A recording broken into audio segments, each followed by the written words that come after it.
Hello everyone, कैसे हैं? उम्मीद करता हूं कि ठीक होंगे। अपडेट फ्यूचर क्लासेस में आपका स्वागत है। आज के वीडियो में हम कवर करने वाले हैं हिंदी व्याकरण, जो सभी कक्षाओं के लिए हैं।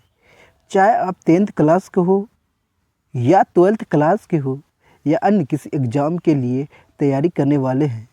मेरे दोस्त, आज की वीडियो में हम कवर करने वाले हैं हिंदी व्याकरण, बिल्कुल जीरो लेवल से। आज की वीडियो है भाषा और लिपि। क्या है भाई? आज के वीडियो में हम क्या पढ़ने वाले हैं? भाषा और लिपि। क्या भाई? आज की वीडियो में हम क्या पढ़ने वाले हैं मेरे दोस्त? भाषा और लिपि। आखिर भाषा क्या है और लिपि क्या है, इसके बारे में हम पढ़ने वाले हैं।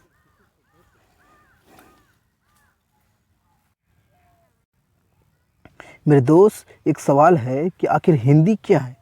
हिंदी के बारे में पढ़ने वाले हैं। तो हिंदी क्या है? हिंदी व्याकरण के बारे में पढ़ने वाले हैं। सबसे पहले हिंदी क्या है? हिंदी क्या है मेरे दोस्त? हिंदी एक भाषा है। क्या है मेरे दोस्त? हिंदी एक भाषा है। क्या भाई? भाषा है। अब बोलेगा तो हिंदी एक भाषा है। बोलेगा हिंदी का पिता किसे कहा जाता है? हिंदी के पिता भारत तेंदु हरिश्चंद्र को कहा जाता है मेरे दोस्त। हिंदी के पिता किसे कहा जाता है? भारत तेंदु हरिश्चंद्र को कहा जाता है। बोलेगा क्या भाई? जिस प्रकार इंग्लिश को हम रोमन लिपि में लिखा जाता है, उसी प्रकार बोलेगा कौन चीज़? हिंदी को हम किस लिपि में लिखा जाता है? हिंदी को हम देवनागरी लिपि में लिखा जाते हैं। किस में लिखते हैं मेरे दोस्त? हिंदी को हम देवनागरी लिपि में लिखा जाता है। ये ऑब्जेक्टिव क्वेश्चन आता है। हिंदी को हम किस लिपि में लिखते हैं? तो हिंदी को हम देवनागरी लिपि में लिखा जाता है। हिंदी भाषा जो है वह आखिर किस शब्द से बना है? हिंदी भाषा जो है वह अरबी या फ़ारसी भाषा का शब्द है। क्या भाई? अरबी या फ़ारसी भाषा का शब्द है। क्या भाई? हिंदी जो है, हिंदी शब्द अरबी या फ़ारसी भाषा का शब्द से बना है। बोलेगा क्या भाई? हिंदी दिवस कब मनाया जाता है? तो हिंदी दिवस 14 सितंबर को मनाया जाता है। हिंदी दिवस कब मनाया जाता है मेरे दोस्त? हिंदी दिवस 14 सितंबर को मनाया जाता है। विश्व हिंदी दिवस कब मनाया जाता है मेरे दोस्त? विश्व हिंदी दिवस 10 जनवरी को मनाया जाता है।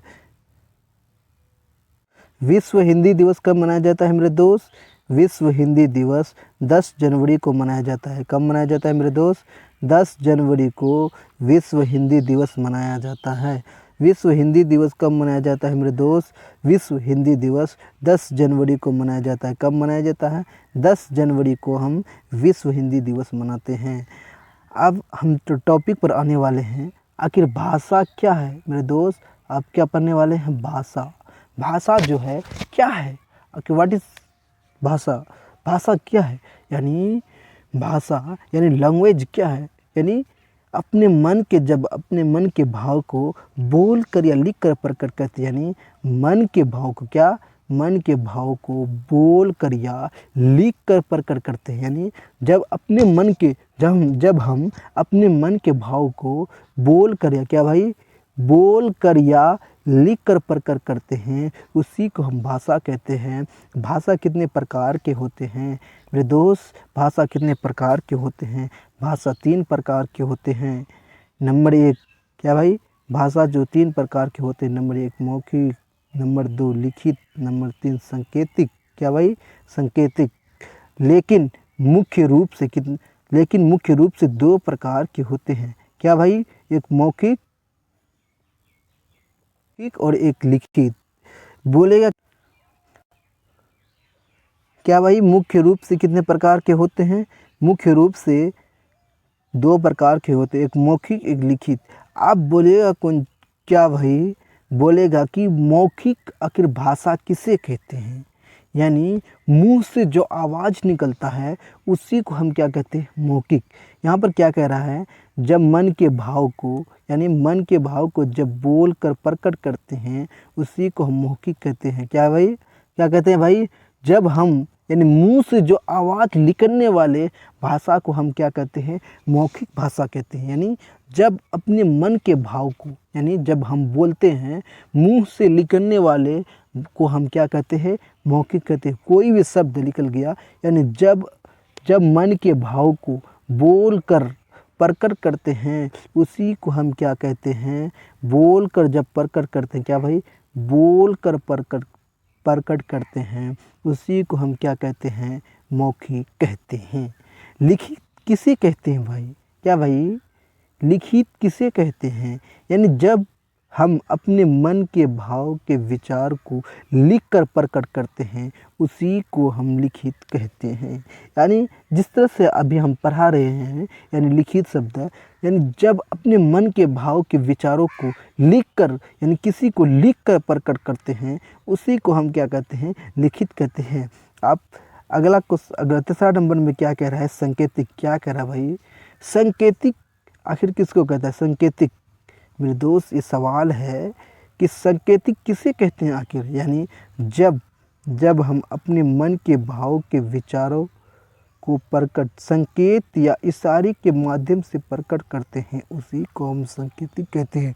मुंह से लिखने वाले भाषा को हम मौखिक कहते हैं और जो लिखा हुआ शब्द को पढ़ते हैं उसे लिखित कहते हैं, और जब हम इशारा करते हैं उसी को हम संकेतिक कहते हैं। यानी जब हम मन के भाव को बोल कर या लिख कर प्रकट करते हैं उसी को हम मौखिक कहते हैं। जब अपने मन के भाव या विचारों को लिख कर प्रकट करते हैं उसी को लिखित कहते हैं। जब हम अपने मन के भाव को, क्या भाई, जब अपने मन के भाव को संकेत या इशारे के माध्यम से प्रकट करते हैं उसी को हम संकेतिक कहते हैं।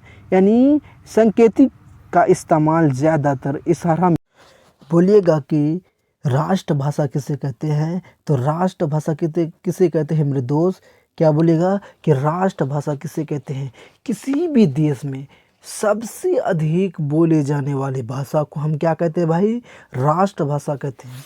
किसी भी देश में जो सबसे अधिक बोलता है, मान लीजिए कि किसी भी देश में जो सबसे अधिक जो भाषा बोला जाता है उसी को हम राष्ट्रभाषा कहते हैं। क्या भाई, किसी भी देश में सबसे अधिक बोले जाने वाली भाषा को हम राष्ट्रभाषा कहते हैं। हिंदी को भारत का राष्ट्रभाषा माना गया। क्या भाई, हिंदी को भारत का क्या माना गया है, हिंदी को भारत का राष्ट्रभाषा माना गया है, लेकिन संविधान में इसका कोई उल्लेख नहीं किया गया है। लेकिन यानी हिंदी को तो भारत का राष्ट्रभाषा माना गया है, लेकिन संविधान में इसका कोई उल्लेख नहीं किया गया है। संविधान का 8वीं अनुसूची में, क्या भाई, संविधान का 8वीं अनुसूची में 22 भाषाओं का उल्लेख किया गया है। क्या भाई, संविधान में 8वीं अनुसूची में 22 भाषाओं का उल्लेख किया गया है। वो 22 भाषाओं का नाम कौन कौन सा भाई, आइए हम जानते हैं। जैसे कि उर्दू हो गया, क्या भाई, उर्दू, हिंदी, संस्कृत, तमिल, तेलुगु, सिंधी, मलयालम, गुजराती, मराठी, पंजाबी, कोंकणी, क्या भाई, कोंकणी, कश्मीरी, उड़िया, असमिया, क्या भाई, उड़िया हो गया, असमिया हो गया, क्या भाई, उड़िया, असमिया, बोडो, कन्नड़, बांग्ला, नेपाली, डोगरी, मैथिली और संथाली और मणिपुरी। क्या भाई, हमारे संविधान में 22 भाषाओं का उल्लेख किया गया है, जिसमें से हिंदी को भारत का राष्ट्रभाषा माना गया, लेकिन संविधान में इसका कोई उल्लेख नहीं किया गया है। आप लिपि की तरफ जा रहे हैं भाई, लिपि आखिर क्या है, क्या भाई, लिपि क्या है भाई मेरे दोस्त, बोलेगा कि लिपि क्या है, क्या भाई, लिपि क्या, किसी भी भाषा को लिखने के तरीका को हम क्या कहते हैं, लिपि कहते हैं। किसी भी भाषा को मतलब कि कोई भी भाषा हो उसके लिखने के तरीका को हम लिपि कहते हैं। किसी भी भाषा को लिखने के तरीका को हम लिपि कहते हैं। हिंदी को किस लिपि में लिखा जाता है मेरे दोस्त, हिंदी को देवनागरी लिपि में लिखा जाता है। किसको, क्या भाई, हिंदी को किस लिपि में लिखा जाता है, तो हिंदी को हम देवनागरी लिपि में लिखा जाता है। और संस्कृत को किस लिपि में लिखा जाता है मेरे दोस्त, संस्कृत को देवनागरी लिपि में लिखा जाता है। किसमें, देवनागरी लिपि में लिखा जाता है। इंग्लिश को किस लिपि में लिखा जाता है मेरे दोस्त, इंग्लिश को रोमन लिपि में लिखा जाता है। किसको, क्या भाई, इंग्लिश को किस लिपि में लिखा जाता है? इंग्लिश को रोमन लिपि में लिखा जाता है, जबकि उर्दू को फारसी लिपि में लिखा जाता है। उर्दू को किस लिपि में लिखा जाता है मेरे दोस्त? उर्दू को फारसी लिपि में लिखा जाता है और पंजाबी को गुरुमुखी लिपि में लिखा जाता है। बोलिएगा कि लिपि का पिता किसे कहा जाता है? तो लिपि के पिता ब्रह्मा को कहा जाता है। यानी लिपि का जनक किसे कहा जाता है? ब्रह्मा को कहा जाता है। किसको भाई? ब्रह्मा। लिपि का पिता किसे कहा जाता है? ब्रह्मा को कहा जाता है। लिपि का जनक किसे कहता है भाई? ब्रह्मा को कहा जाता है। मेरे दोस्त, इसी के साथ इस वीडियो को मैं समाप्त करता हूँ। मेरे दोस्त, अगर यह वीडियो अच्छा लगा तो लाइक शेयर ज़रूर कीजिएगा और यह चैनल को सब्सक्राइब करना ना भूलिएगा। लव यू मेरे दोस्त।